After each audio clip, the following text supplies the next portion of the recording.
Mohammed, le messager d'Allah, BPSL, l'homme de l'indulgence et du pardon.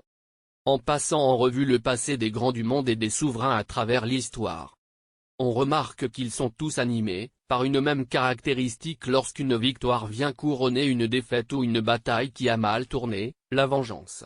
Seuls les prophètes en sont exclus. Mohammed le messager d'Allah, BPSL, par contre, incarne la noblesse de morale du chef de guerre vainqueur. En effet, lorsqu'il est retourné à la Mecque après avoir remporté une victoire inouïe, il n'a jamais pensé à se venger de son peuple. Bien qu'au début de son message, il en ait été expatrié, ses biens lui aient été ravis, il a dû faire face aux pires méfaits de ses habitants, la grandeur de son âme et la finesse de son caractère ne lui ont guère permis de se venger. Bien plus. Il a accordé son pardon à tous ceux qui l'ont tyrannisé au moment où il était en mesure de se venger.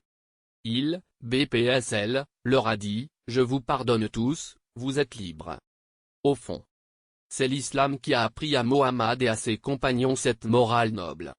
Dénudée de toute trace de subjectivité et d'égocentrisme, ainsi que mentionné dans le Coran, accepte ce qu'on t'offre de raisonnable, commande ce qui est convenable et éloigne-toi des ignorants. Al-Araf, 199. Mohammed, BPSL, l'homme de la commodité et de l'aisance. Mohammed, BPSL, aimait faciliter les choses aux gens et dépréciait l'intransigeance. C'est lui qui a dit à ses compagnons, annoncez les bonnes nouvelles aux gens et ne provoquez pas leur aversion, rendez-leur les choses aisées et ne les contraignez pas.